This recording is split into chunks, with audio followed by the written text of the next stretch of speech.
Good afternoon, everyone. I cordially welcome you all for the eighth lecture of the short course on cultural linkages towards Asian ideology. Today, we are focusing on the role of English language for cultural linkages towards an Asian ideology. The program for today is such that the lecture is scheduled to be for 45 minutes with a short break of 5 minutes, followed by a question and answer session. May I have the honor of introducing our guest lecturer, Mr. Kithsiri Amaratunga, Dean of the Faculty of Management, Social Sciences and Humanities at the General Sir John Kothawala Defence University.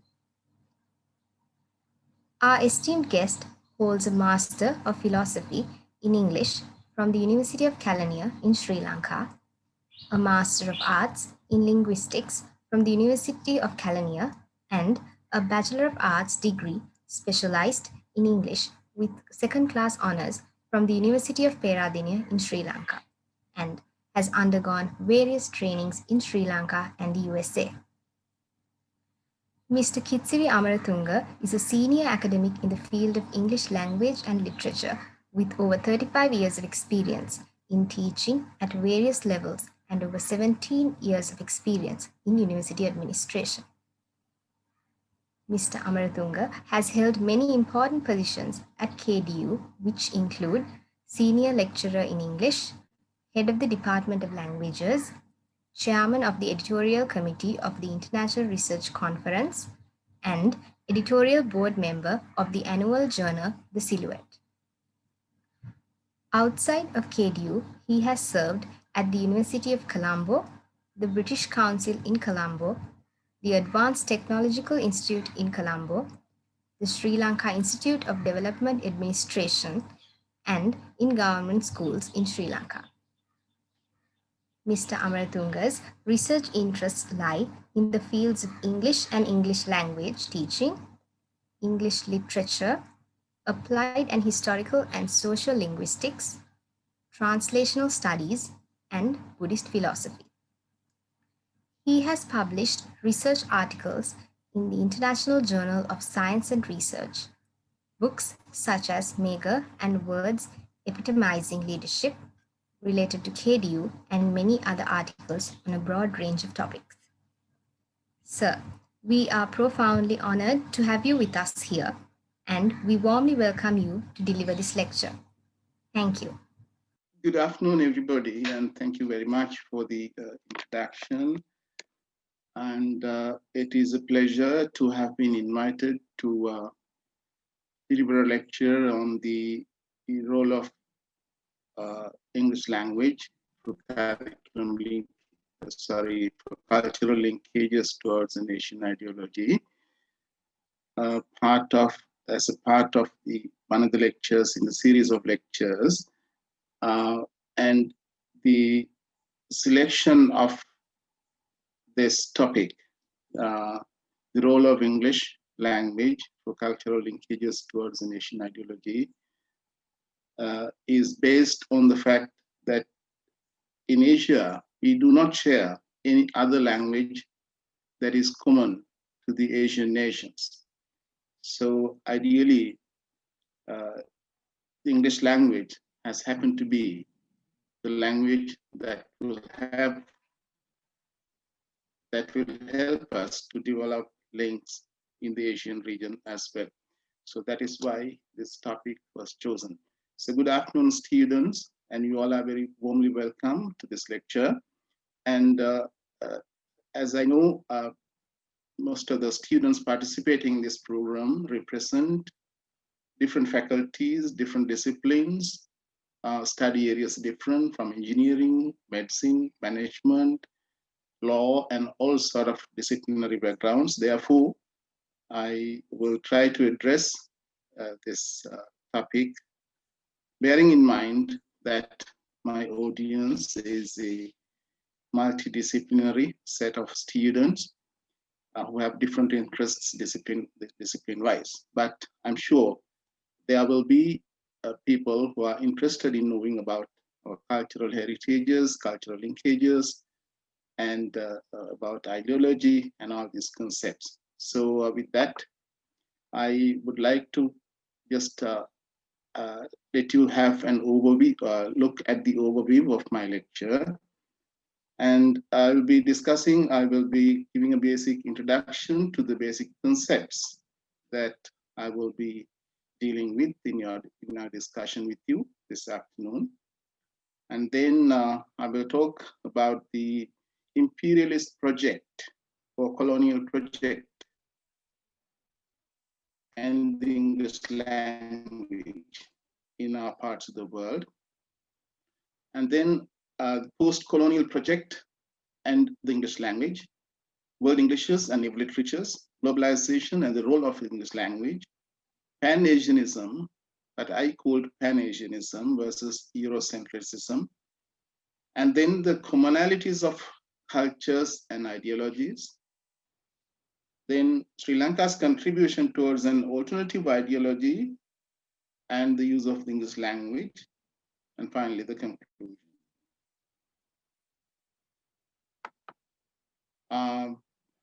Now, in this discussion, as it is not possible for us to have a face-to-face discussion, I will try my best to communicate as a one-way communication.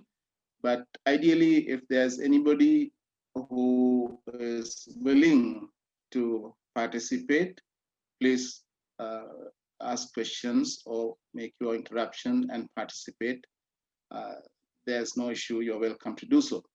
So there are two basic words that I would like to discuss with you, ideology and culture. Now, I know that you all have been following lectures, a series of lectures in these lines. I know that you have an idea about the terms ideology and culture. And in addition to that, I'm sure that you all must have read about these words because they are seminal for understanding of the lecture series. So, but for my purposes, I will just try to see whether we can identify these words differently perhaps. So ideology, the dictionary definition is an orientation that, or a nation, an orientation that characterizes the thinking of a group or a nation.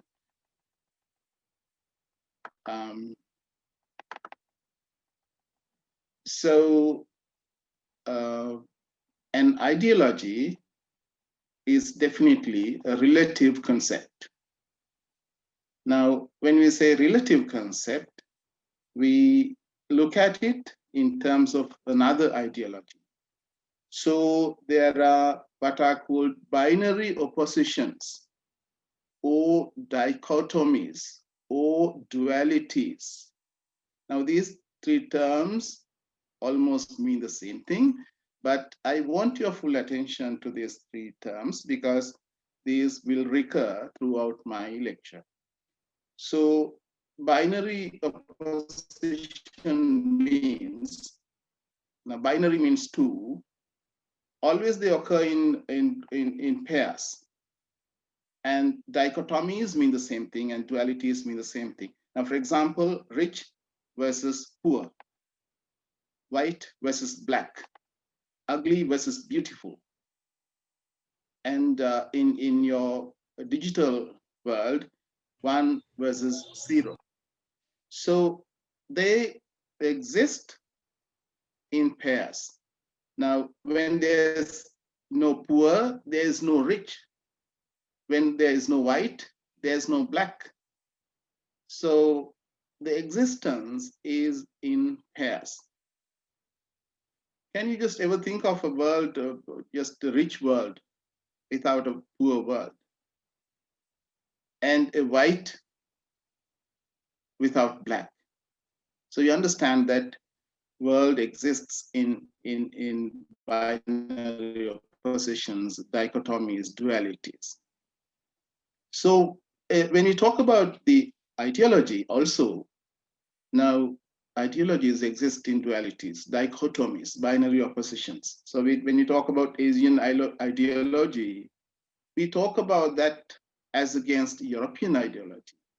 So Asian ideology versus European ideology, Eastern ideology versus Western ideology, Marxist ideology versus democratic ideology, capitalist ideology, and democratic versus autocratic, etc.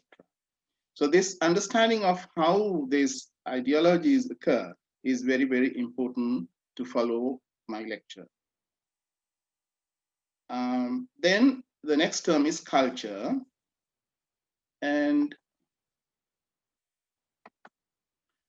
now culture means, what do you understand by the term culture? Can anybody just tell me in the audience?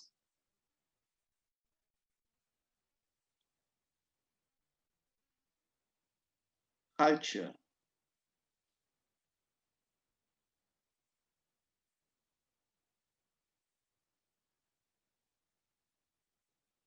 I just want to It's ensure the that. lifestyle that practices through the ages, I beg your pardon? ancient lifestyles that practice through the ages. Okay. Lifestyles, patterns of life that have been existing through the ages. So yes, diachronically through the ages from ancient times to the present, and synchronically at the present time, there is what is called culture. Thank you so much. So now culture is not something that you can show, and it is something invisible. Now, it is defined as all the knowledge and values shared by a society or a community. So it's shared knowledge by a particular community and values that are in a particular community. But specifically, we can't identify and say, okay, this is the value. It's not very clear. So when you talk about culture, language of a particular community or a country, religion, traditions, values, dress, tools used, way of life, geographical areas, and all sort of things matter when you talk about culture. So what we see in a particular community outside is just the tip of an iceberg. Now, if you go to India, you will see the people in India behaving differently, wearing differently, and their cultural traditions are different. But those things that we see are just the tip of the culture iceberg. And below the level of the sea, there's a huge area of the iceberg, and culture is so heavy, and the base is very, very heavy. So culture is also a relative concept, as I mentioned about ideology. Now, when you talk about culture, we talk about our culture versus their culture. Now, Asian culture versus European culture, Eastern culture versus Western culture, and Sinhalese culture versus Tamil culture, Buddhist culture versus Islamic culture. And when you talk about Kotalavala Defense University, you can talk about civilian culture versus military culture. Similarly, if you take two schools or two colleges, now royalist culture versus Thomian culture. So there can be lots of cultures within a country. Within a country itself, there can be different cultures and subcultures. So that understanding is also necessary for you to follow the lecture, the progression of the lecture. So both ideology and culture are relative terms, and they are relative concepts, and they are seen in dualities, binary oppositions, or dichotomies. I hope you have understood what I was trying to tell you.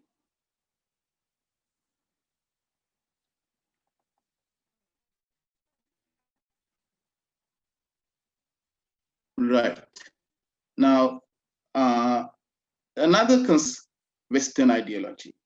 Now, no Asian ideology can can be, it's not cannot be, no ideology, West Asian ideology can be discussed without its binary opposition of Western ideology or Eurocentric thinking. So when we talk about cultural linkages towards an Asian ideology, we always think in terms of, in comparison with Western ideology or Eurocentric thinking. Ironically, though, we cannot share Asian cultural linkages, as I mentioned at the beginning, towards an Asian ideology without the common language of English. So the question arises whether the English language is theirs or ours. Is it the language of the West or the language of the East, or a common language for both of us? Thus, the significance of the role of the English language in establishing cultural linkages towards an Asian ideology as per our theme of discussion.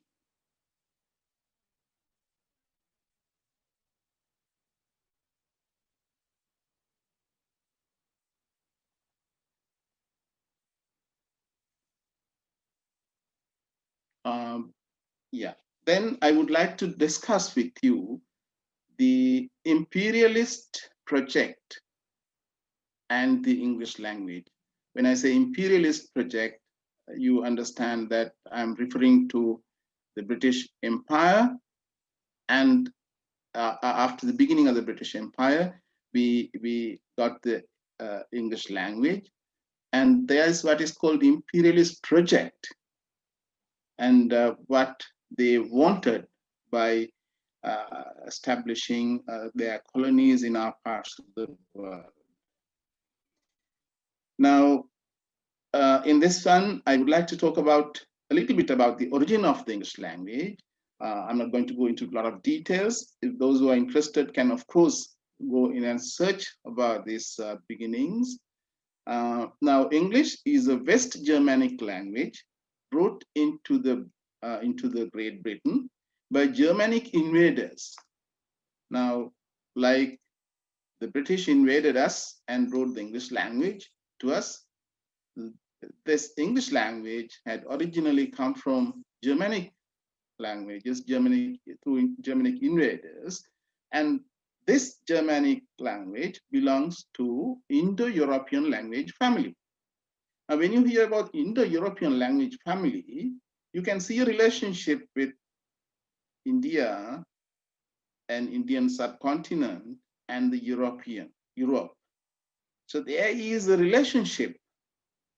Long time ago, there had been a relationship with our parts of the world and the western part of the world. Now, this is related to Vedic Indo-Aryan family of languages. So Indo-Aryan family of languages that are our languages like Sinhala, Hindi, etc., come down. And also the Indo-European European languages like German, English, etc., have a clear relationship as per the historical linguists who are interested in looking for the historical relationships. And these languages descend from a hypothetical proto-language, that is a language that we suppose that had been there to have existed thousands of years ago. So historians, historical linguists, archaeologists, and all these people are very curious about this aspect of relationship through languages. So there is a discipline called Indo-European Studies, which is a field of linguistics into European languages, both current and extinct. Now, if you just have a look at this, now I just borrowed it from the internet. Now, Indo-European language family of languages. Now, this runs back to 3000 to 3500 before Christ. So you can see the green line that is coming down from Germanic, West Germanic, High Germanic, and Low Germanic. Then you have the Anglo-Saxon or Old English and Middle English, and then finally Modern English that came about in 1700 to 1900 Anno Domini before Christ.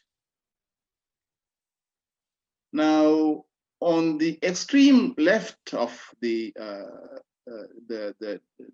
language family tree, you can see the Indian language family, and then Sanskrit, Middle Indian, Hindustani, Bengali, and other modern Indian languages. That includes Sinhalese as well. The English language, although we consider it as a Western language, a foreign language, and all that, when you go back to the history, there is very clear evidence through research that we are related.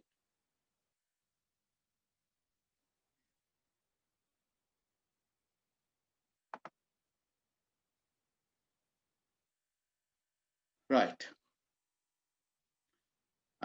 So continuing with the imperialist project and the English language, I would like to talk about the expansion of the English language to our part of the world.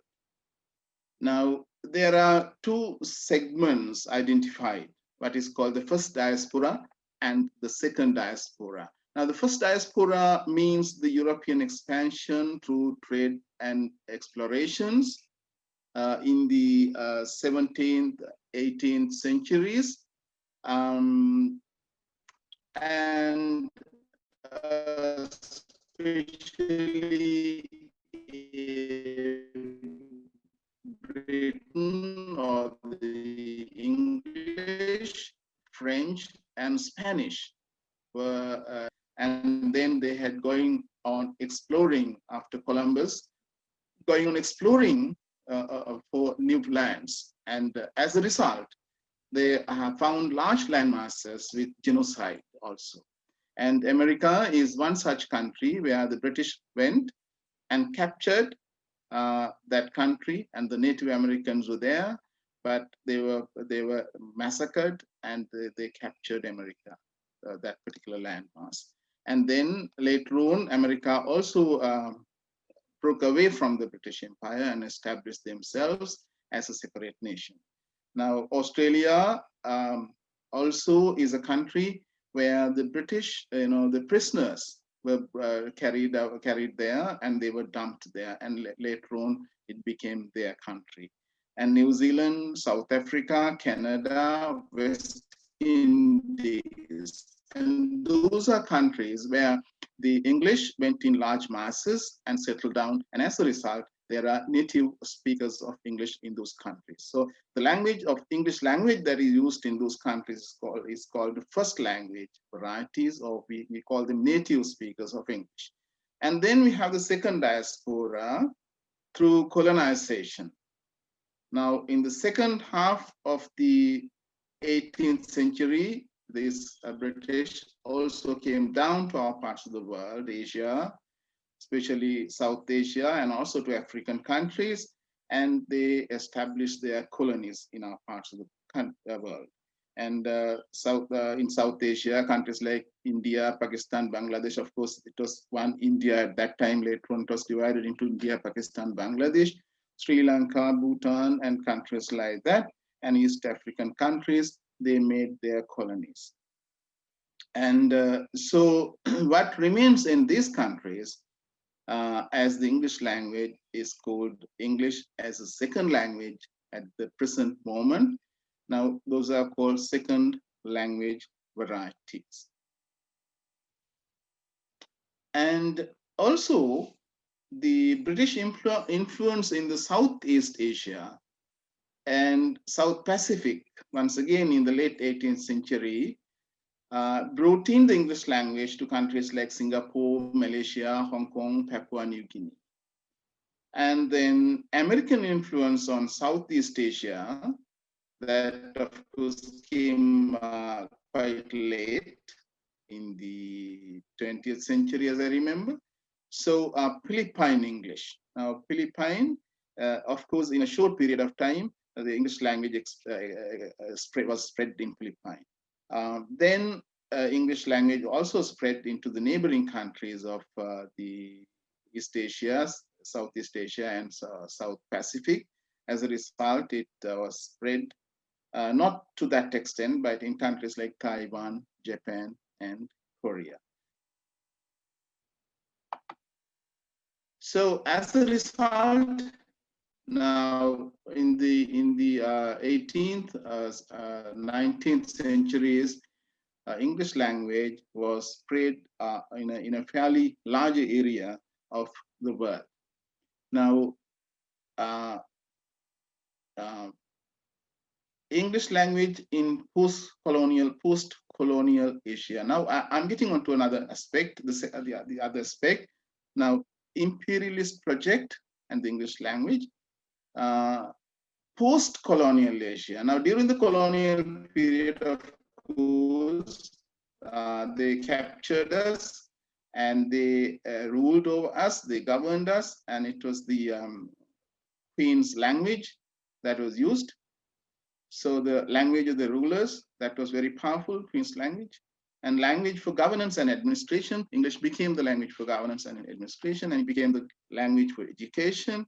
Now, if you wanted to have what is called good education, then you had to go for English education. And the language of judiciary, language of the upper classes. And with that, in our parts of the world, especially in Sri Lanka and India, a class of people began to evolve as so-called English educated upper class, because they were the people who were close to the administration, the rulers and all that. So they were the people who were assisting the colonial masters to continue their government and ruling. So they were always getting power and authority. And now with that, the continuation of the dichotomies that I mentioned at the beginning. Now, what are the dichotomies that are continuing? Now, English educated upper class of natives versus vernacular educated underdogs. So in our countries, Asian countries, also in African countries, English educated upper class of natives versus vernacular underdogs. So there is a dichotomy developing. And powerful English language versus powerless native languages. Now there is another dichotomy developing, or duality, or a binary opposition. Now, superior English language versus inferior native languages. Now another dichotomy, or the binary oppositions developing through the introduction of the English language into the colonial countries.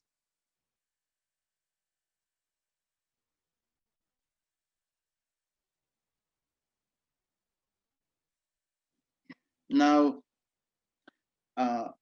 along with that, then, we have what is called the East-West dichotomy. Now, this word, I should remind you about the meaning of the word. This is binary opposition, happening together in twos. So East-West dichotomy was the validating ground for imperialism and Western hegemony. Now, Western hegemony, I think you understand hegemony means the power over others, authority and control, supremacy over others. And that was the validating ground. What is validating ground? That gives the validity for capturing these countries and controlling these countries and ruling these countries. And that gave them the rationale for saying that, okay, we have to control these countries, we have to help these people, they are poor and uneducated and all that. So that is how imperialism existed.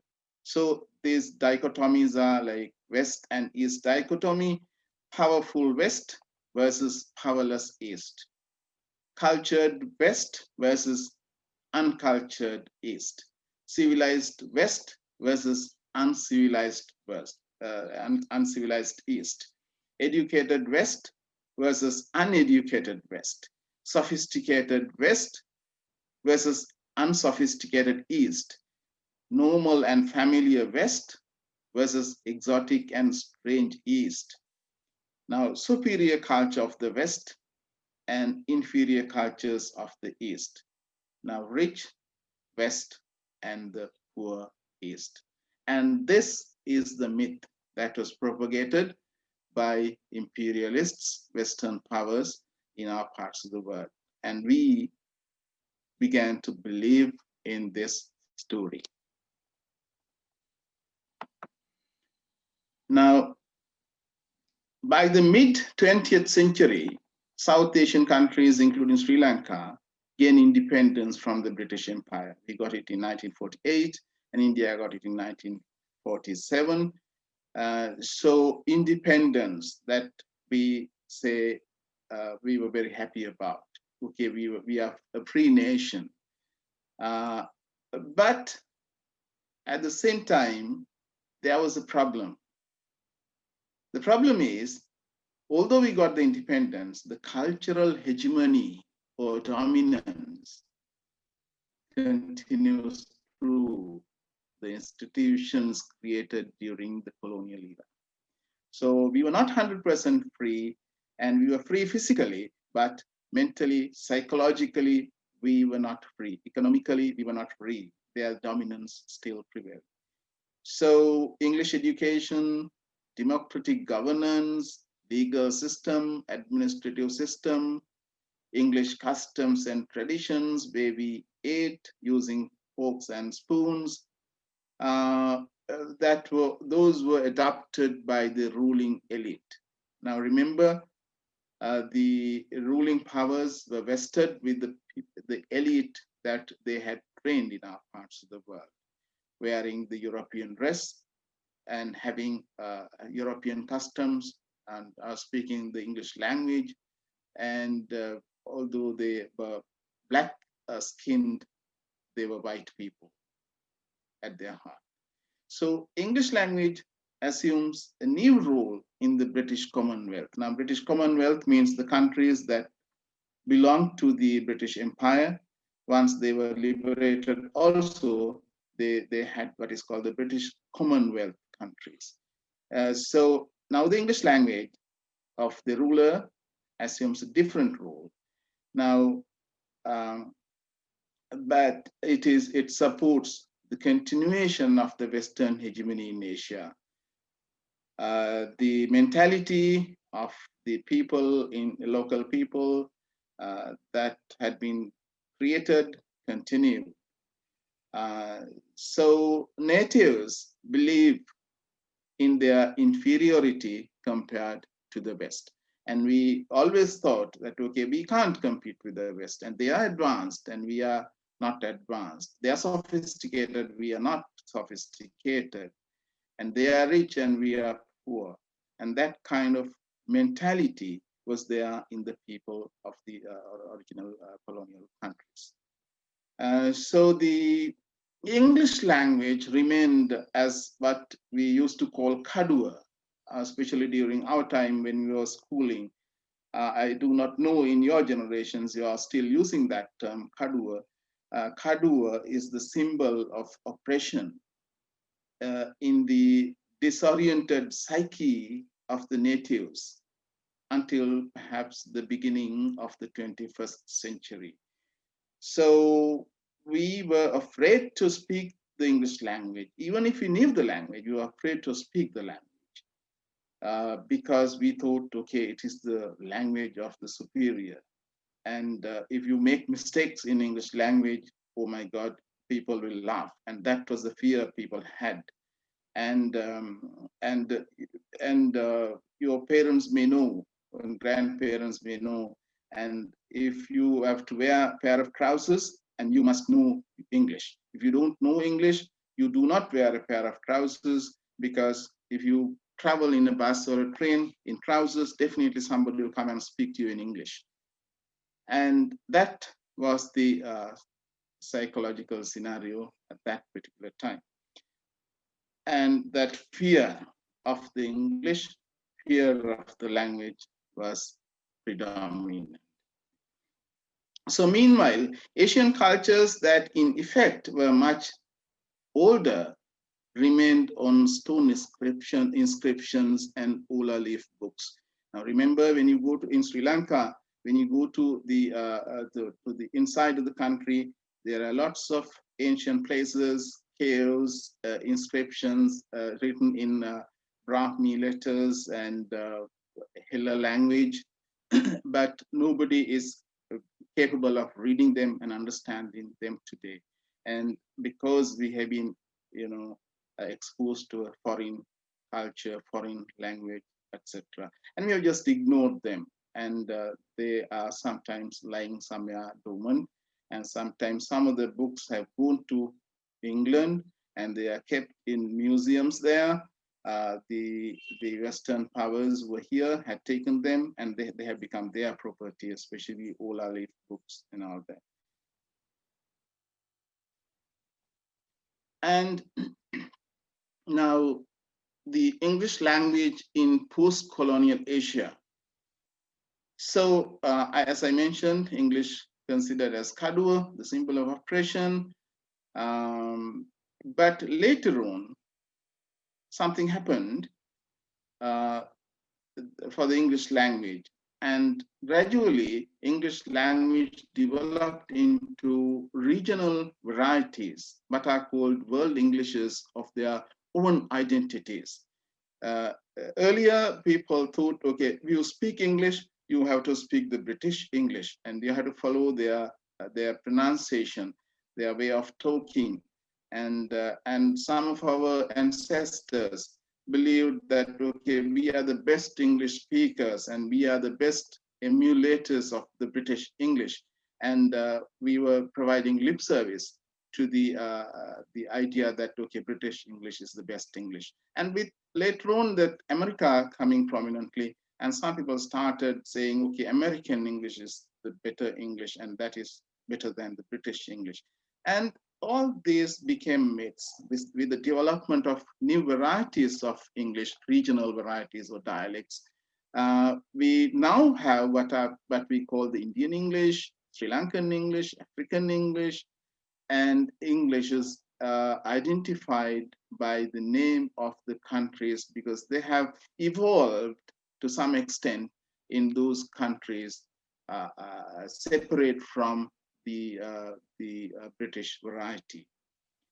So it has now begun to be used as the language of the earlier, which was the language of the upper class elite. Now we are using it as a tool for education. Now it has become a part of our own cultures. Now it is used as what is called lingua franca, or the intra-language, the language for sharing ideas with other nations, or what is called the link language within different nationalities and among other nations in Asia and in the rest of the world. Now, sometimes it is used to communicate with, within the country also, between Tamils and Sinhalese. We don't know the other language, so we use that as an intra. Hundreds of languages, native speaker languages. Now, English language has become the link language and mostly a spoken language amongst those different communities, and even more than Hindi language.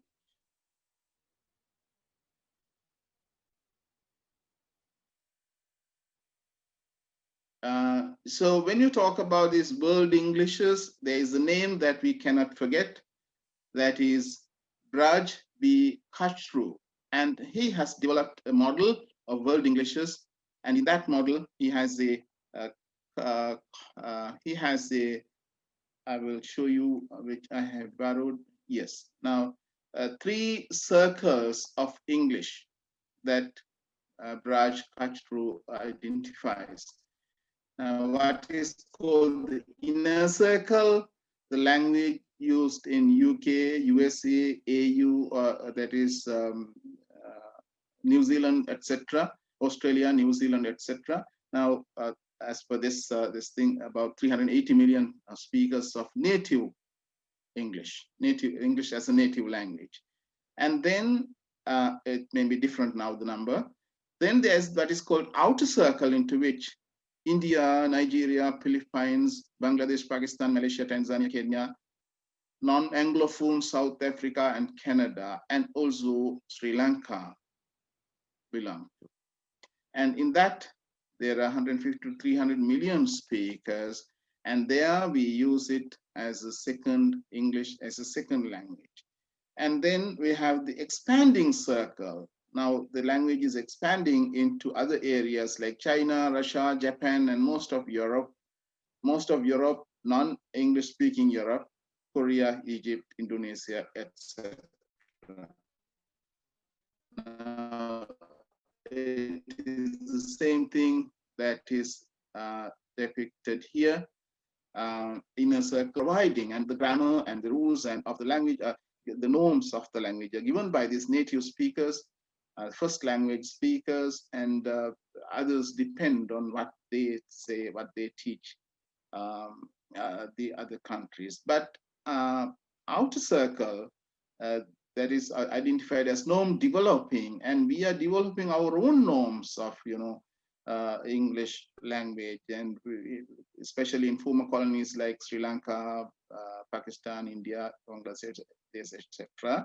And we use it as a lingua franca, and we have identified that we are different in terms of using the language, and we have our own identities, and we are not afraid to speak the language the way that we do.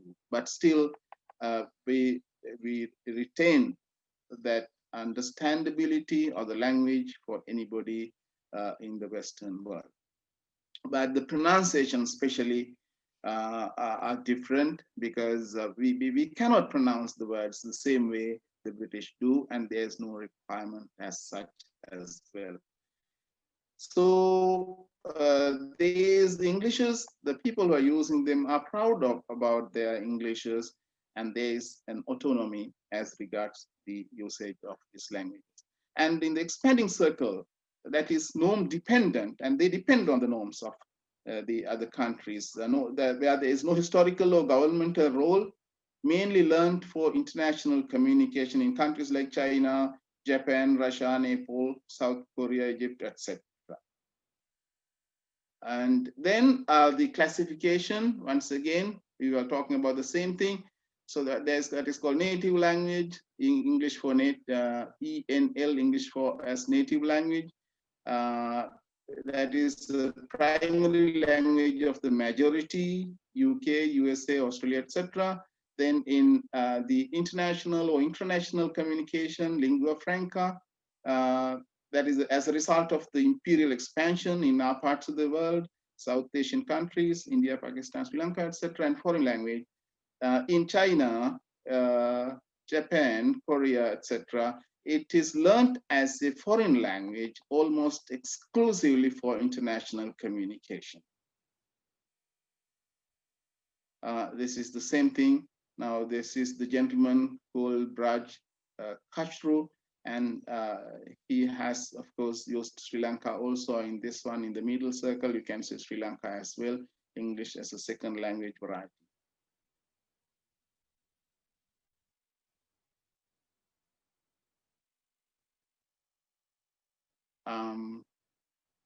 And then we have what is called the literatures. I would like to discuss with you about this aspect. I think Dr. Hemantha advised me to give you a break. I think at this point, the time is 3:55. So I would like to give you a break of about 5 minutes, and I'll come back to you by 4 o'clock, and we'll continue from here on. Thank you. Right. You're welcome back. And I was on this slide when I stopped for the break. And language is also related always with literature.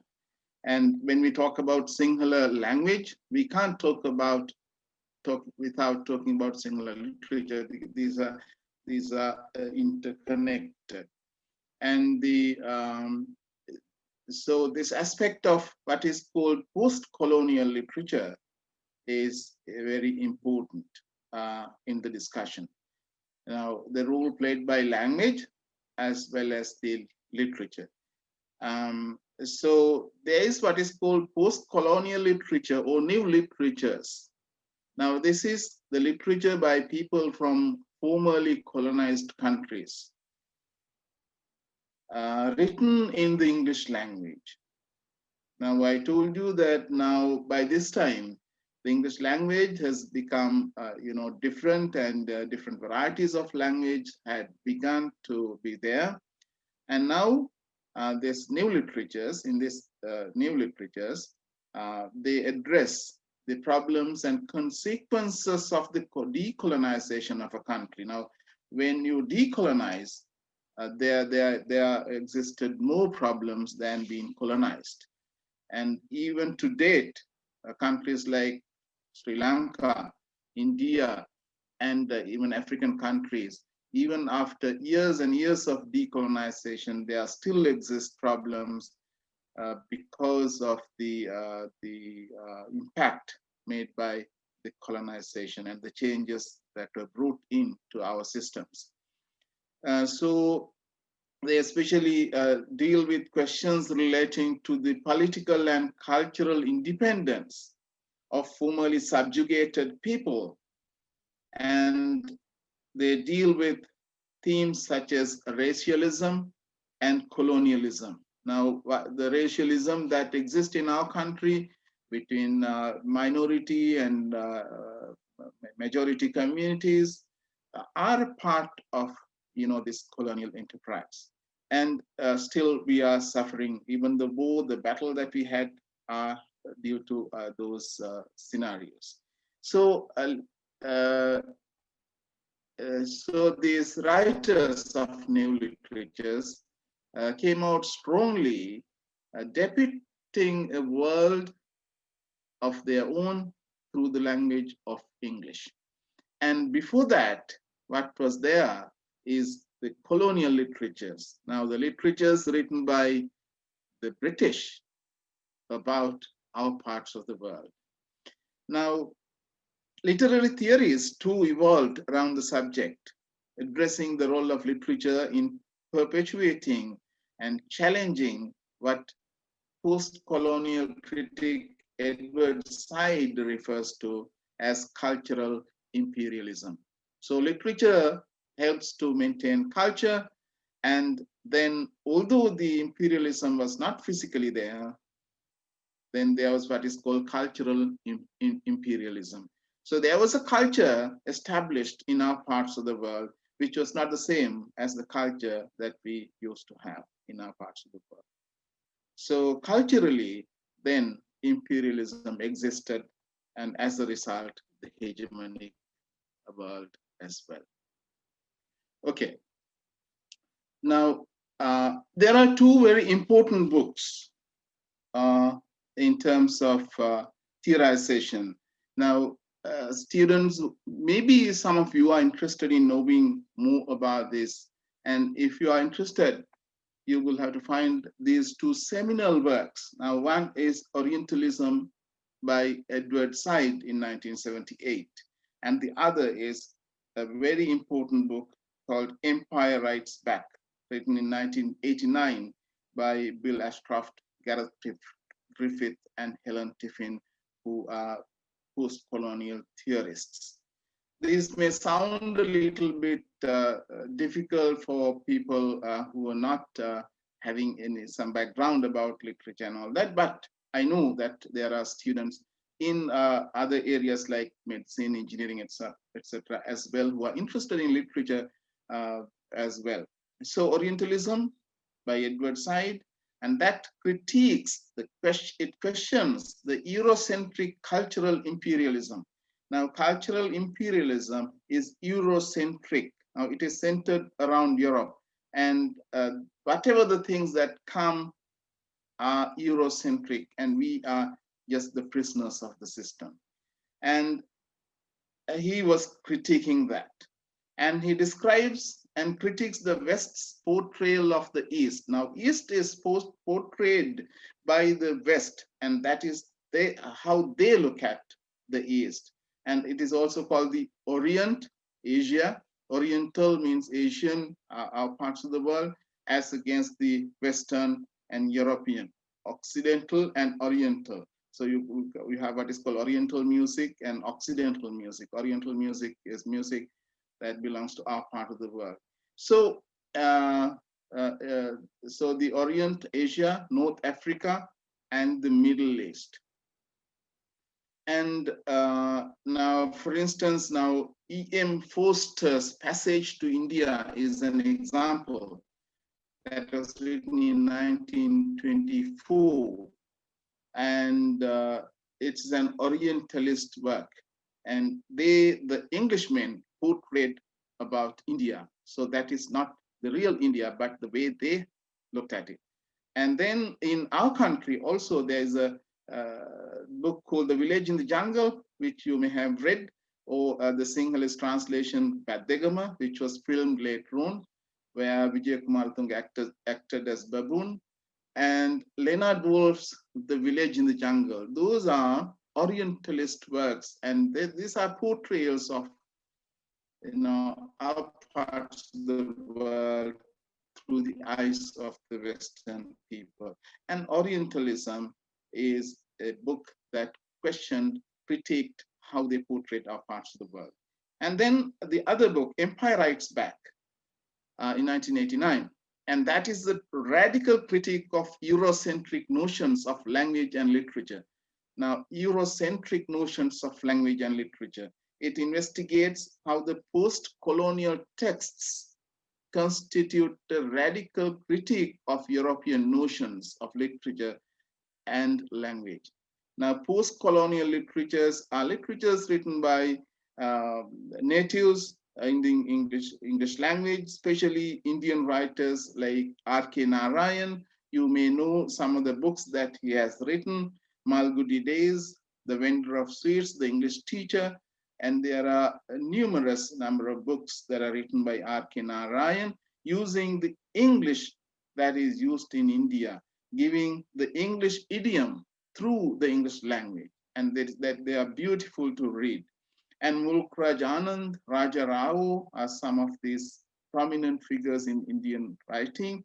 And also in some of the African writers like Chinua Achebe, who wrote a wonderful book called Things Fall Apart, and that showed how the African cultures that was so rich culture that was affected by the colonial enterprise, and then the things fall apart. Now that title itself indicates how things fell apart after the introduction of colonialism in those countries. And there are two more books, and after the colonialism, etc., a trilogy that indicates the tragedy of colonial imperialist project in Africa. So they were like critiquing through literature. So they were writing against the center, and that is against another dichotomy. And earlier it was post-colonial literature, and then versus that, against that, colonial literature earlier, Orientalist works, and then against that you have the post-colonial literatures. Then I will get on to this topic, globalization and the role of the English language. Now we have come to the 21st century. We talk about globalization. Now, how do we define globalization? Anybody in the audience? This is not something strange for you all, globalization.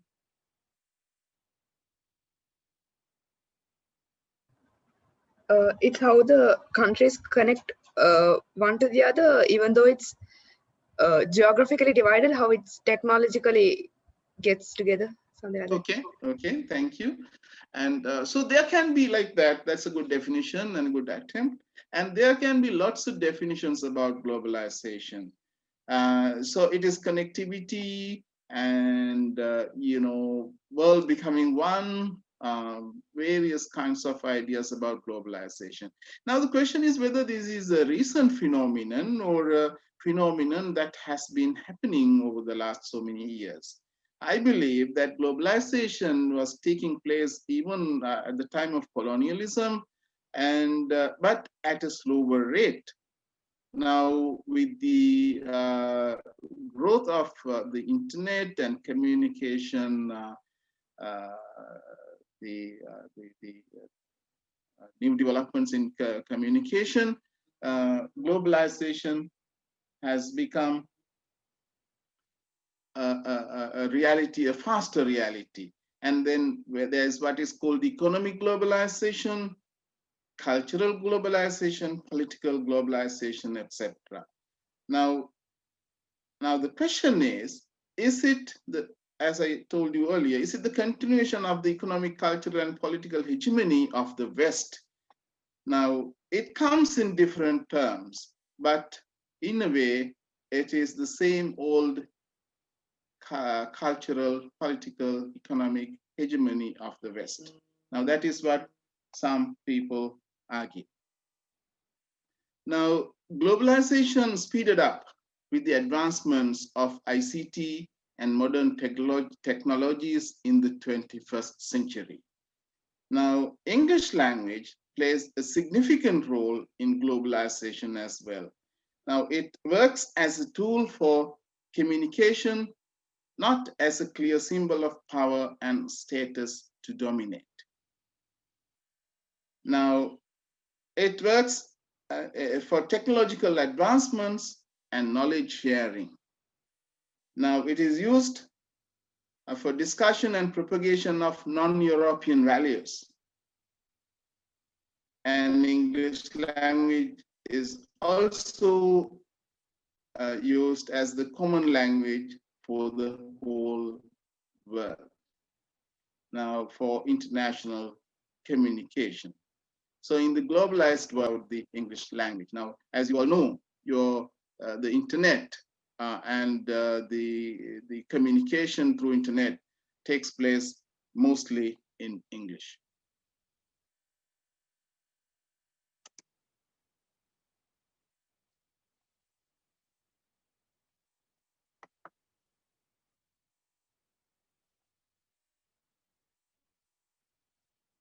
Now, you can see in this, which was borrowed from the internet once again, languages used in the internet, and see now www content 55.7 is in English. And see the numbers in millions, 565 million English, and next Chinese, etc. And so English is very clearly the most dominant language used in the internet and for world communication. So in the globalization, definitely English has a big say. Now, with that, I would like to get on to another important aspect. Now, we are talking about in our topic cultural linkages towards an Asian ideology. Now, related to this, there is what is called Pan-Asian ideology. I would call it Pan-Asianism, although there's no English word as such. I have just coined it Pan-Asianism versus Eurocentrism. So now, Pan-Asianism. What is this Pan-Asian ideology? This is an Asian reaction of recent times to the Euro-American dominance in the globalized world.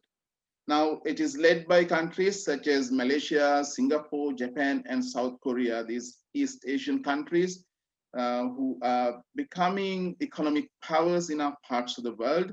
And it attempts to identify common Asian customs and values, particularly through Confucian values.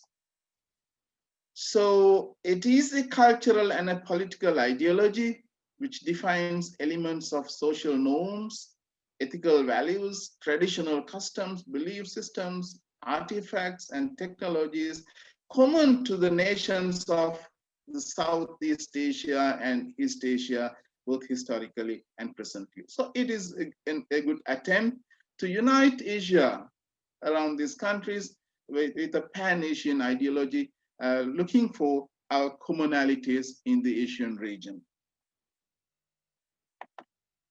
Now,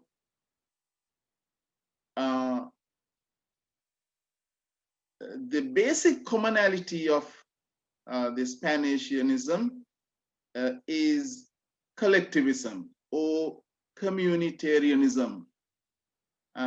Collectivism and communitarianism is used to unify people for their economic and social good and to create a pan-Asian identity. Now, this challenges the Western ideals of individualism. Now, I know that some of these lecturers in earlier lectures talked about this aspect of collectivism and individualism, those to differentiate the West and the East. So Pan-Asianism challenges the Western ideals of individualism, felt to be incompatible with the Asian region. However, the Pan-Asian ideology is yet another binary opposition as I understand. Now, it is a dichotomy against an Euro-American ideology or their hegemony in the globalized world. Now, this is very important. Now, I just told you at the beginning about these binary oppositions and rich and poor, etc. I gave examples for you to understand what binary oppositions are. Now, this Pan-Asian ideology that is being propagated in recent times in Asia is another, I identify it as a binary opposition or a dichotomy against Euro-American ideology or their hegemony in the globalized world. Now, now I would like to get on to this. Now, another aspect. Now, the commonality of cultures and ideologies. Now, having set that background, now, are there anything in common amongst these cultures, different cultures and ideologies? Now, can there be cultural disharmony versus cultural harmony? Now, what we see, now when you look at India, you can see lots of cultural disharmony. Now see against Pakistan, India, Pakistan, and in Sri Lanka, cultural disharmony between minorities and majority, and then East-West cultural disharmony. Now, isn't there any possibility of having cultural harmony as against cultural disharmony? Now, can we identify any common feature, which is an unbroken strand in the usage of language and literature throughout this historical progression and cultural and ideological battles in the world that we are discussing about 5 centuries of time span of our histories. Now we starting from 17th century to the 21st century, we've been discussing about the progression of the world, especially through the domination of the West, through their colonization, etc., and capturing the rest of the world, the countries like America, Australia, driving the aborigines into the jungles and that kind of thing. Now, throughout this, is there anything that we can understand and identify as a common feature? The answer is the diverse cultural identities and diverse ideologies used for division, separation, conflicts, domination, suppression, oppression, and for all the negative things that our world has been experiencing. Now, all these cultural identities throughout, now the binary oppositions or the dichotomies have been there, and they have helped to create divisions, separations, conflicts, domination, suppression, oppression, and for all the negative things in the world. This is what I understand. So now it is a continuation of humanity through superiority and inferiority complexes developed through dichotomies of cultural identities and ideologies. The mentally constructed unreal realities. Now, I don't know whether you understand what I'm trying to say here.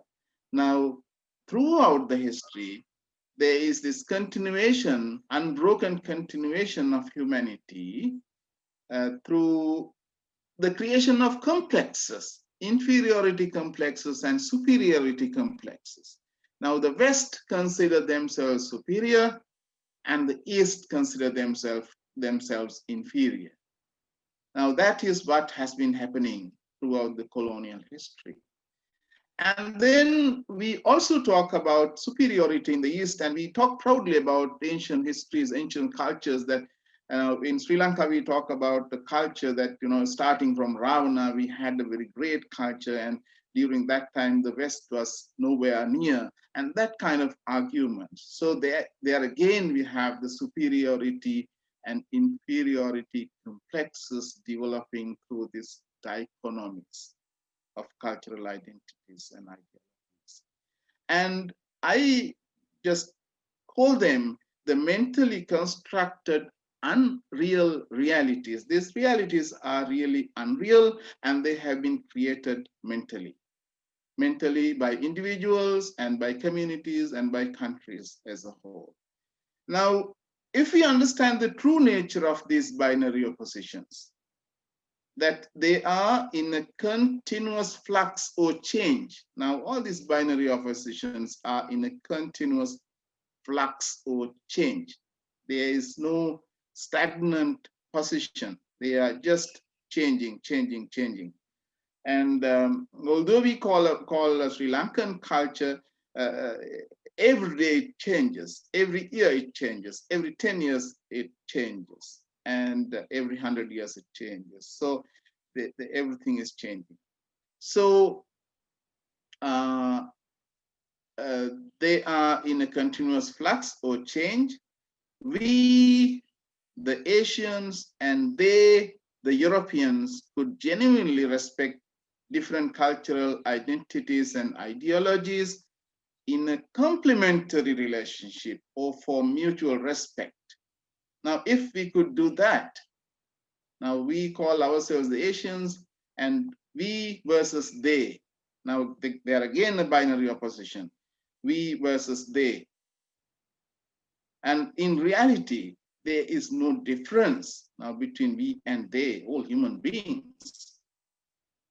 Now, if you understand this as, we versus they, if you understand we and they, and you can see they are binary, but not oppositions as such, in complementary relationship.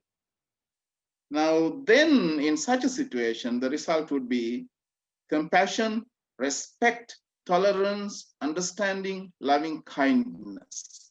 Now, we may apply it to the Sri Lankan scenario where we have Muslims, the Tamils, the Sinhalese, Christians, all sort of differences. But now you can't, understand Sinhalese without Tamils, and Muslims without Tamils, and they are seen in binary oppositions. Now, if you consider them, are essential tools that we are having, and the result would be compassion, respect, tolerance, understanding, and loving kindness. So now, black versus white ideology, that is one ideology, black versus white.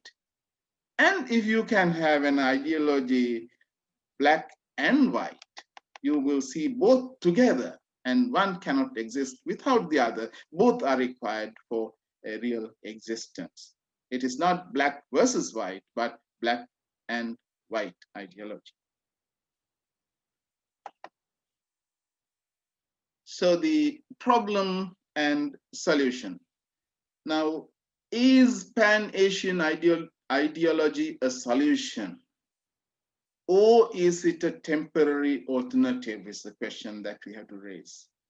Now, I believe that Pan-Asianism does not touch upon the deeper nuances of fundamental Asian values of unconditional compassion, loving kindness to all beings, simplicity, equality, and equanimity found in Asian philosophies like in the pristine Buddha Dhamma, which shows the negativity of dualistic thinking that we have been talking about.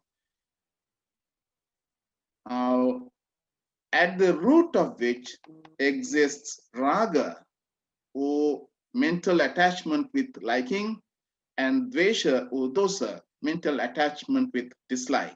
Either end, you are trapped and you catch something with liking, you are attached there, and at the other end, you catch something with dislike, with dvesha, and you hate it, you don't like it.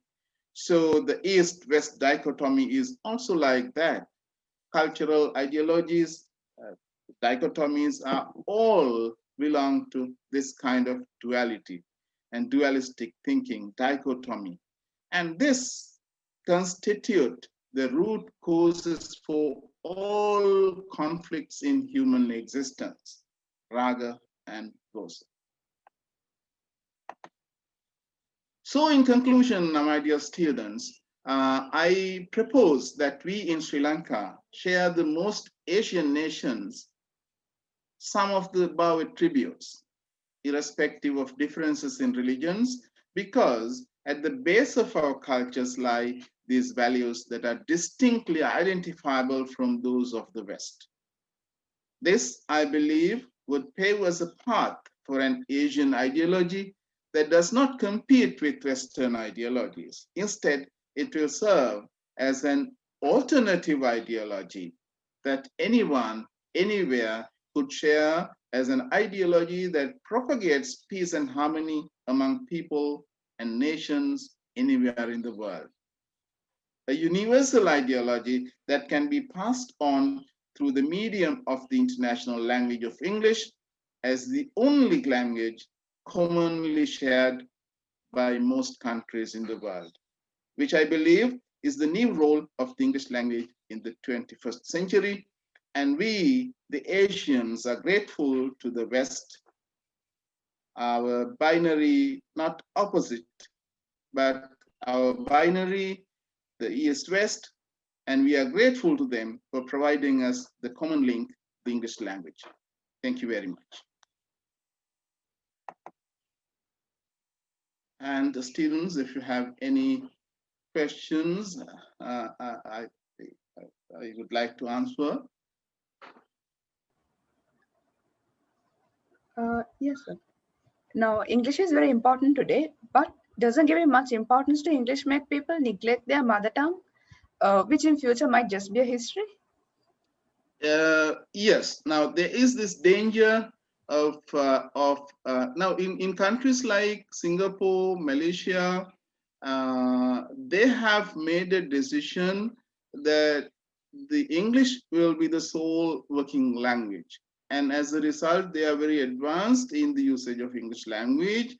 And but in our parts of the world, especially in Sri Lanka, India, etc., we talk about English as a second language, and it is used for education, higher education, and for technology, communication, and all that. Still, the place for the Sinhala Tamil languages still are there, and the literary canons are still there. But yes, there is this danger of the local languages losing their place. But then again, change is inevitable. If there's something that is going to change, we can't stop it by force. But there will be a time in history in future that sometimes we never know what will happen to the English language. Maybe some other language will come to the prominence. We never know. And then that will continue to be the common language for communities in the world. So for instance, now Pali, Sanskrit, and those languages that were very prominent, the Latin and all that during the past, now they have become dead languages, almost dead languages. but we can't help such a kind of change. Yes. Have I answered your question? Yes, sir. Thank you. Okay. So one more question. Yeah. In the ninth slide, there was continuation of dichotomies. In there, it said something like vernacular educated underdogs. What was meant by that? Now see, now underdogs are the people who are like the second class kind of citizens. Now vernacular means the local languages. Now when it comes to Sri Lankan situation, Sinhala and Tamil were the vernacular languages, and during this imperial time, uh, their education was done in English medium, especially in the cities like Colombo, Kandy, Jaffna, etc. And in less important schools in villages and in non-urban areas, the Sinhala Tamil medium education continued alongside. And then, but the people who are educated in the Sinhala medium, Tamil medium, could become either a school teacher, a principal, or a native physician, and beyond that they couldn't go. And it was the people who got education in the English medium who could get into the administration, judiciary, become lawyers, and become doctors, engineers, and all sort of people. Now things have changed. Now after the post-colonialism, now things have changed, and that is why the English education also has spread out, and we do not have that kind of fear for English language. And even in the villages, if the opportunity is provided, the children learn the English language and as a tool for communication and for education, etc. So during that time, the people who learned in the local languages were the underdogs. Is it clear? Yes, sir. Thank you. Okay. Any other questions, please? So if you do not have any other questions, I would like to wind up this session. I hope that you have gathered some knowledge and information regarding the use of the English language throughout our history, starting from colonial period. And then I touched upon the post-colonial era and the changes that underwent in the usage of the English language in the Asian region. And then during the period of globalization, how it has changed, and now the present role of the English language. And I just tried to connect that with an Asian value that we can share with the rest of the world, that is coming down from the pristine Buddha Dhamma, uh, the monastic language now, monastic religion that talks about against dichotomies. All things are happening in twos, and now Nibbana is the one thing that, the final achievement of the pristine Buddha Dhamma, where you will all be free from this dualistic thinking, and you will find the ultimate salvation. But this is not a religious, preaching or something, but this principle of, can be used without, thinking about religious differences for anybody in the world. This is a philosophy that is applicable to anyone in the world, because Buddha never preached for Buddhists, and he preached for the people who are having different religious faiths and all that. So it is more than a religion, a way of life and way of thinking, which will, if you understand, which will drive people away from these conflicts and differences and all sort of calamities that human beings create for themselves. Thank you so much. Sir, thank you very much. One of our students is ready to make the vote of thank. Sure. Good evening, ladies and gentlemen. It is my pleasure to deliver the vote of thanks on behalf of the students of the short course on cultural linkages towards an Asian ideology. First, I would like to thank our lecturer, Mr. Kithsiri Amaratunga, for sharing his time and knowledge with us, and for delivering with us the lecture amidst his busy schedule. Your address set the tone for this course by clearly indicating the role of the English language in an Asian ideology. Thank you, sir, for being with us today. We are blessed to have you contribute to this course. Next, I wish to thank Dr. Hemantha Premaratna and any other staff and personnel of KDU involved in bringing these lectures together. Thank you very much. Last but not least, I thank all the participants from our university for joining us today. Your participation has made this lecture a successful event, and I believe it has provided you with an insight into the role of English in Asia. To conclude, let me once more express my gratitude to Mr. Kithsiri Amaratunga for delivering today's lecture. Thank you. Thanks. Thank you, sir. You are the host, so please leave this Zoom recording from your side, sir. Okay, before leaving, I would like to thank the team headed by Dr. Hemantha for giving me this opportunity to speak on this selected topic this afternoon. And thank you everybody for the hard time and the attention and attendance, and everybody was involved in organizing. Thank you so much.